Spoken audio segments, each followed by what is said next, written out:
In the late 1930s, deep within the earth near Hudyat Rabu, just outside modern-day Baghdad, archaeologists unearthed a puzzling array of ancient relics. Inside a humble clay jar lay a rolled copper cylinder, sealed with bitumen and holding a single iron rod. To the untrained eye, it seemed like an ordinary artifact, but to a world rapidly transforming through industrial power, this strange arrangement sparked a lingering, provocative question that echoes down through time.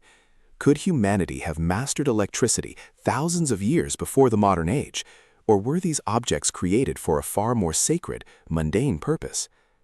The site sits near ancient Ctesiphon, dating to the Parthian or Sasanian period, between 250 BC and 651 AD. The outer vessel is a small terracotta jar, standing 13 to 15 centimeters in height. Inside sits a rolled copper cylinder, 9 to 10 centimeters long, soldered with a lead-tin alloy. Suspended down the center, isolated by a stopper of natural asphalt known as bitumen, is an internal iron rod measuring 7.5 centimeters. The precise physical arrangement ensures the iron and copper never touch, creating the exact structural blueprint of an ancient galvanic cell. In 1938, Wilhelm König, director of the National Museum of Iraq, proposed a startling theory. He suggested that if the vessel were filled with an acidic liquid, like vinegar, fermented grape juice, or citrus juice, the chemical reaction would act as an electrolyte to yield current. Tests proved a single jar could produce between 0.8 and 2 volts of electricity. König hypothesized ancient artisans used this low-voltage power to electroplate gold or silver on bronze objects. Others speculated it served medical electrotherapy and localized anesthesia, or was secretly wired beneath temple floors to deliver subtle electrical shocks to unsuspecting worshippers during religious rites. Curiosity drove researchers into the lab.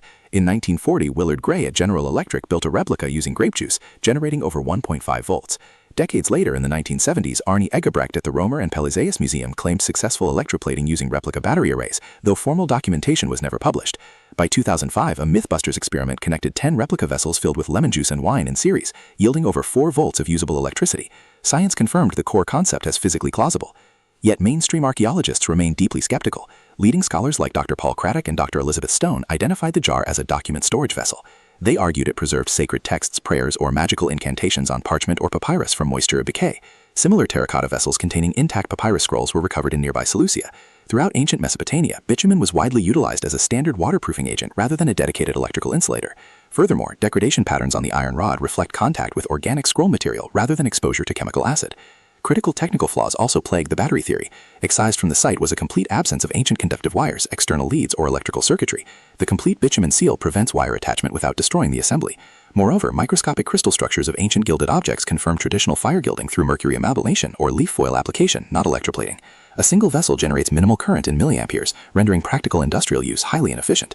Tragically, direct physical study came to a halt in April 2003 when the National Museum of Iraq was devastated by widespread looting.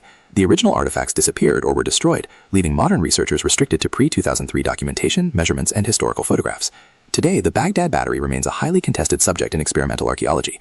While modern science confirms its genuine electrical output potential, archaeological consensus strongly favors passive document preservation. Regardless of its original function, this enigmatic artifact remains an enduring historical mystery, a testament to ancient Mesopotamian craftsmanship and a captivating glimpse into our distant past.